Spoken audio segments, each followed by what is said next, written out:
All right, today we're going to dive into two concepts that are seriously at the absolute heart of every major business success story. And, yeah, every catastrophic failure, too.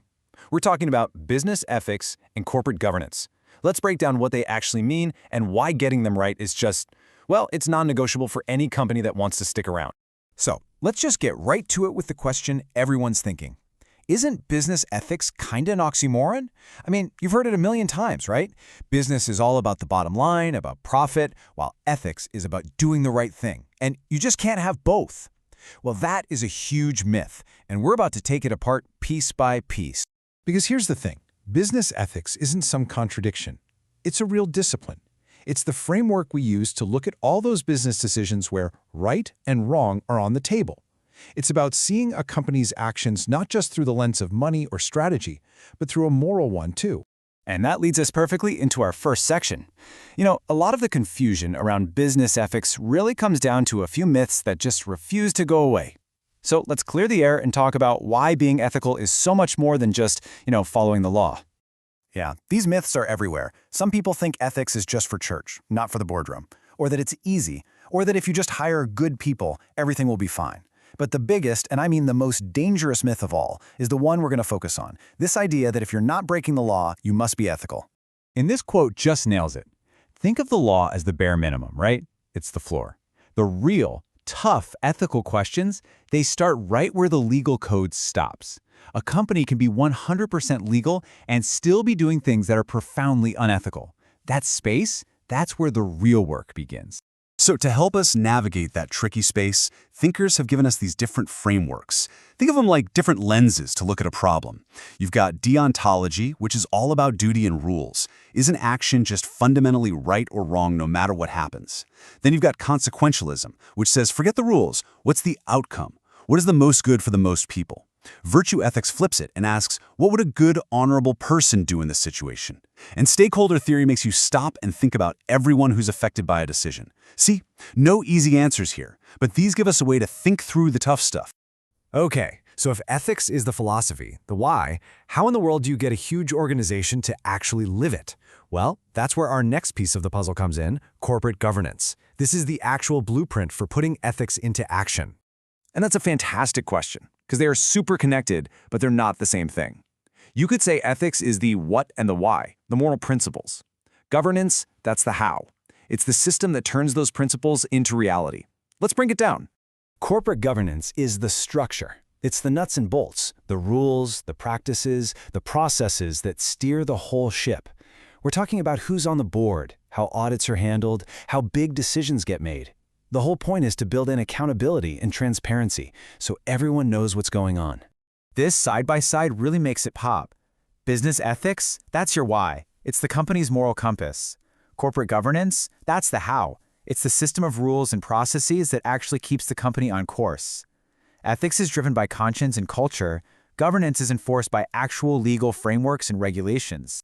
And I love this quote because it just sums it all up, doesn't it? You absolutely have to have both. A compass is pretty useless if you don't have a map and a plan for how to use it. And a map doesn't do you any good if your compass is broken and you don't even know which way is north. They have to work together. So, we have our compass, ethics, and our map, governance. But where exactly are we trying to go? Well, for a long time, the answer was really simple: straight towards profit. But that brings us to another giant myth that we have got to talk about: the idea that a business's only job is to make money for its owner.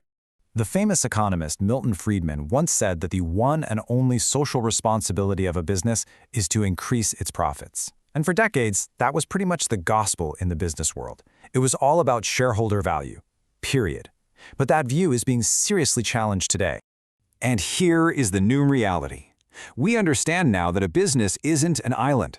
It has a real responsibility, not just to its investors, but to all of its stakeholders. Who are they? The people who work there, the customers who buy from them, the suppliers they rely on, and the communities they call home. Carroll's pyramid is a brilliant way to see this. It shows responsibility as a stack of building blocks. At the very bottom, the foundation is economic responsibility. Of course, a business has to be profitable to survive. Next up, it has to obey the law. On top of that, it has an ethical responsibility to do its right. And at the very peak, philanthropic responsibility, being a good corporate citizen. The key is you need all 4 levels to build a truly strong company. This model takes things even a step further, showing that these responsibilities aren't just stacked on top of each other, they actually overlap. Sometimes a decision is purely economic. Sometimes it's economic and legal. But the sweet spot, the bullseye that every great company should be aiming for is right there in the center, where what they're doing is profitable, legal, and ethical. Okay, so we know what ethics and governance are. We know why they matter for more than just profit. So for our final section, let's get down to brass tacks. What actually causes ethical problems to begin with? And what are the real-world consequences when things go right and when they go wrong? Big ethical blow-ups rarely happen because of one single bad apple. It's almost always a systemic problem. You get these conflicting values, like when the pressure to hit a quarterly target clashes with environmental responsibility. You have fuzzy rules, huge pressure to cut corners, and clear conflicts of interest. And sometimes it's just a slow, gradual erosion of standards over time until, boom, disaster strikes. And when that disaster strikes, the consequences are just devastating. We're talking about a company's reputation being destroyed overnight. We're talking massive legal fines, a total collapse in employee morale. And beyond the company's walls, there can be real, lasting harm to society and the environment. Ultimately, it is a direct threat to whether that company will even exist in the future. But on the flip side, the benefits of getting this right are absolutely enormous. When you operate with strong ethics and solid governance, you build incredible trust with your customers, with your investors. Your financial performance actually improves. You attract and keep the very best people, and you build a powerful, positive brand that people want to be associated with. This isn't just about feeling good, it's about being a smarter, better, more successful business. And that's really the main takeaway here. It's that simple. In today's world, this stuff isn't some nice-to-have extra. Good ethics and solid governance are absolutely crucial ingredients for any company that wants to have long-term success. So let's end with that metaphor one last time. If ethics is the compass and governance is the map, think about the companies in your own life. The ones you buy from, the place you work, the stocks you might own. Are they just following the map, or are they also checking their compass to make sure they're actually heading in the right direction? It's a question worth asking.